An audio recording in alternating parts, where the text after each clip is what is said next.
बच्चों, जैसा कि आप जानते हैं कि हम लोग एनसीईआरटी का सॉल्यूशन प्रत्येक दिन लेके आ रहे हैं। इसके पहले वाले वीडियो में हमने एनसीईआरटी फिजिक्स का जो रे ऑप्टिक्स है इसमें 9.1 और 9.2 ये दो क्वेश्चन हम लोगों ने देखा था। आज हम 9.3 देख रहे हैं। देखिए, क्वेश्चन आपका है कि कोई टैंक 12.5 सेंटीमीटर ऊंचाई तक जल से भरा है। एक कोई टैंक है जिसमें पानी भरा हुआ है, कितनी ऊंचाई तक? 12.5 सेंटीमीटर की ऊंचाई तक। किसी सूक्ष्मदर्शी द्वारा बीकर की तली पर पड़ी किसी सुई की आभासी गहराई 9.4 सेंटीमीटर मापी जाती है। 9.4 सेंटीमीटर मापी जाती है। एक कोई सुई है जो यहाँ पे मान लीजिए बीकर है, और इस पूरे बीकर की जो गहराई है बेटा वो है 12.5 सेंटीमीटर। पूरे बीकर की गहराई जिसमें पानी भरा हुआ है, ठीक। यहाँ इसकी तली में एक कोई सुई है, तली में एक सुई है।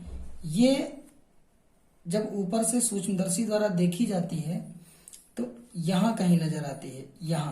यहाँ पे इसकी जो गहराई है वो 9.4, ठीक है, ये मापी जाती है। जल का अपवर्तनांक क्या है? जल का रिफ्रैक्टिव इंडेक्स आपसे पूछा जा रहा है, ठीक। तो देखिए, ये क्वेश्चन बड़ा ही आसान है और आप लोगों ने पढ़ा भी है। आभासी गहराई और वास्तविक गहराई में रिलेशन पढ़ाया गया है आपको। उसी फार्मूले से इसको हम लोग सॉल्व करेंगे। हमने मान लिया कि माना जल का अपवर्तनांक, हम लोगों ने मान लिया कि जल का अपवर्तनांक क्या है बेटा? म्यू है। आप एन भी मान सकते हैं, म्यू भी मान सकते हैं, ठीक है। यहाँ पे हमने मान लिया म्यू। देखो, ये जो तालाब की गहराई है, वास्तविक गहराई सुई की कितनी है? 12.5। सुई है तो यहाँ, तो वास्तविक गहराई कितनी है सुई की? वास्तविक गहराई है इसकी, वास्तविक गहराई को हम लोग किससे लिख लेते हैं? एच से। ये है आपका 12.5 सेंटीमीटर। ओके। अब देखो, ये जो सुई है इसको जब हम लोग सूक्ष्मदर्शी द्वारा देखते हैं तो वो हमें कहाँ नजर आती है? यहाँ कहीं नजर आती है। मान लीजिए ए पर है और वास्तव में है ए पे, लेकिन नजर कहाँ आती है? बी पर नजर आती है, ठीक। तो बी की जो गहराई है, गहराई आपको पता है ऊपर से ही नापते हैं, तो ये जो बी की गहराई है ये इसकी आभासी गहराई है। ये इसकी कौन सी गहराई है बेटा? आभासी गहराई है। आभासी गहराई हमने मान लिया स्मॉल एच, और ये कितना दिया हुआ है? 9.4 सेंटीमीटर दिया हुआ है। क्या दिया हुआ है? 9.4 सेंटीमीटर दिया है। अब ये पूछ रहे हैं आपसे कि आप जल का रिफ्रैक्टिव इंडेक्स बताइए। क्या बताइए? जल का रिफ्रैक्टिव इंडेक्स बताइए कि जल का रिफ्रैक्टिव इंडेक्स है कितना। तो आप जानते हैं कि अपवर्तनांक सूत्र क्या होता है? सूत्र होता है यहाँ पे अपवर्तनांक म्यू बराबर हो जाएगा वास्तविक गहराई।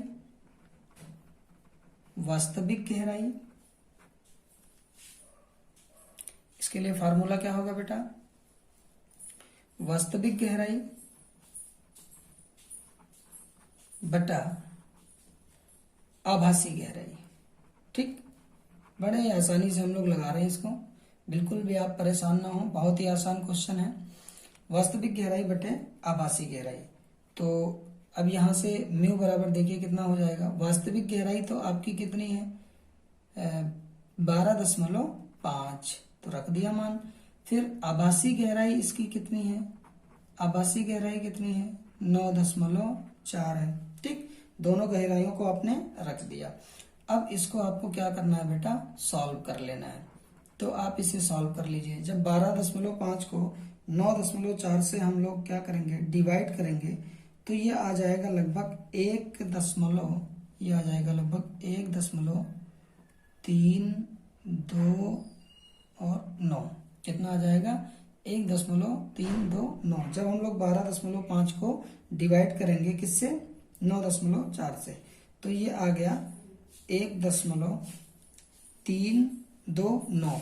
आप इसको अप्रोक्सीमेट लिख सकते हैं 1.33। ठीक, और आपको पता भी है कि जल का रिफ्रैक्टिव इंडेक्स 1.33 होता है, तो ये जल का रिफ्रैक्टिव इंडेक्स आपको मिल गया। ओके, ये आपका एक पार्ट का आंसर हो गया। अब क्या कहते हैं कि बीकर में उसी ऊंचाई तक जल के स्थान पर, बीकर में उसी ऊंचाई, देखिए बीकर में उसी ऊंचाई तक जल के स्थान पर, ये जो जल भरा हुआ है इसके स्थान पर एक कोई दूसरा पदार्थ इन्होंने रख दिया, कोई एक दूसरा लिक्विड रख दिया जिसका रिफ्रैक्टिव इंडेक्स, ये मान लिया कि कोई लिक्विड है म्यूएल, इसका रिफ्रैक्टिव इंडेक्स ये क्या बता रहे हैं 1.63 है। एक नया लिक्विड इसमें डाल दिया गया उसी पात्र में जिसका रिफ्रैक्टिव इंडेक्स 1.63 है। ठीक, तो पूछते हैं कि बताइए सुई को पुनः फोकसित करने के लिए सूक्ष्मदर्शी कितना ऊपर नीचे ले जाना पड़ेगा। सूक्ष्मदर्शी को ऊपर ले जाना होगा या नीचे लाना होगा, ये आपको बताना, और कितना ऊपर या नीचे ले जाना होगा। तो अभी भी बेटा आपकी वास्तविक गहराई तो वही बनी हुई है, वास्तविक गहराई वही है। हाँ, यहां पर था, और अब देखिए पता करना है कि कहां पे नजर आने वाला है। अब आपको आभासी गहराई पता है, तो अब आप क्या करिए, यही फार्मूला आप दोबारा लगा दीजिए, पुनः म्यूएल बराबर क्या होगा। अब इसके लिए वास्तविक गहराई आपकी कितनी होगी, वही रहने वाली है 12.5, और आभासी गहराई हमको पता नहीं क्या है, तो मान लिया आभासी गहराई कितनी है h डैश, आभासी गहराई क्या है h डैश है। तो दिस इम्प्लाइज, अब म्यूएल आपका कितना है 1.63 इज इक्वल टू, ये हो जाएगा 12.5 बाई h डैश। तो यहां से जब इसको हम सॉल्व करेंगे तो सॉल्व करने पर क्या आएगा, ये 12.5 बटे h डैश है। h डैश बराबर पहले निकाल लेते हैं क्या होगा, यहां से हम देख लेते हैं कि h डैश कितना होने वाला है। ठीक, तो h डैश के लिए इधर लिख लेते हैं, यहां लिख लेते हैं h डैश आपका हो जाएगा, h डैश इधर आ जाएगा और ये 1.63 नीचे हो जाएगा, तो बनेगा 12.5 बटा 1.63। ठीक, अब इसको बेटा आपको क्या करना है, अब इसको आपको डिवाइड कर देना है। ठीक, और जब इसे आप डिवाइड करेंगे तो ये आपका आ जाएगा लगभग 7.67 सेंटीमीटर। ठीक है, अब इसे चाहें तो आप अप्रोक्सीमेट लिख सकते हैं कि ये आपका हो जाएगा 7.7। जब इसको आप राउंड ऑफ करेंगे तो राउंड ऑफ करने पर ये हो जाएगा आपका 7.7 सेंटीमीटर। ठीक, कितना हो गया 7.7, यानी जो सुई 12.5 मीटर की गहराई पर थी, अब आप जब सूक्ष्मदर्शी से या वैसे भी देखेंगे तो होगा क्या कि इसकी अब जो आभासी गहराई आएगी वो कितनी हो जाएगी 7.7 सेंटीमीटर, और पहले कितना था, पहले था 9.4। तो सुई आपकी थोड़ी सी क्या हो रही है, ऊपर प्रतीत हो रही है, सुई थोड़ी सी क्या हो रही है, ऊपर प्रतीत हो रही है। तो सूक्ष्मदर्शी को आपको कहाँ फोकसित करना होगा, देखिए सूक्ष्मदर्शी से किसी भी वस्तु को देखने के लिए उसे आपको सेट करना है।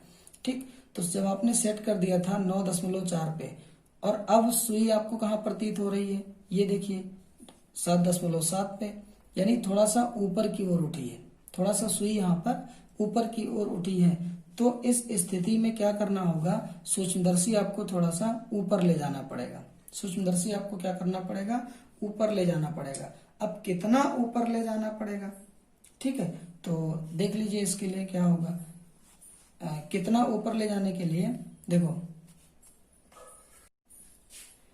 अभी तक हम देख रहे थे कि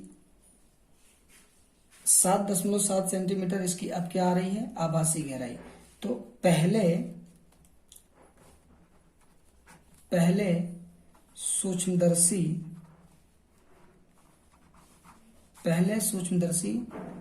9.4 सेंटीमीटर पर फोकसित था।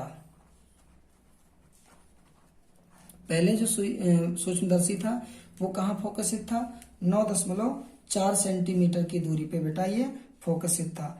अब आभासी गहराई आपको पता चल गया कि कितनी आ रही है? 7.7 आ रही है। तो इसका जो है विस्थापन जो होगा, विस्थापन जो सूक्ष्मदर्शी का होगा, सूक्ष्मदर्शी का जो विस्थापन होगा वो विस्थापन कितना होगा? 9.4 माइनस 7.7। ठीक, देखो ऐसा क्यों हो रहा है? आपको पता है कि यहां तक गहराई कितनी है? ये टोटल यहां से लेकर यहां तक 9.4, और अब यहां है और यहां से देखा जाए तो ये 7.7 है। तो 7.7 का मतलब क्या हुआ? थोड़ा सा ऊपर उठा ना, तो कितना ऊपर उठा वो विस्थापन आपका आ जाएगा 9.4 से। जब आप 7.7 को घटाएंगे तो यहाँ पर आपको विस्थापन देखने को मिल जाएगा। अब आप इसको घटा लीजिए तो ये 14 हो जाएगा, और 14 में 7 जाएगा तो कितना बचेगा? 7 बचेगा, और इधर 8 बचेगा, और 8 से 7 नहीं तो 1.7 सेंटीमीटर। कितना आया?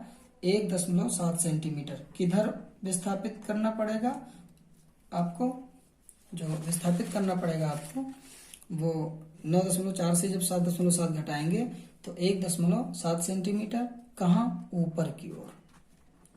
कहाँ विस्थापित करना पड़ेगा? ऊपर की ओर आपको इसे विस्थापित करना पड़ेगा। तो ये पूरा सॉल्यूशन था बेटा इसका, कि अगर सूक्ष्मदर्शी ऊपर विस्थापित होगी तो कितना? 1.7 सेंटीमीटर।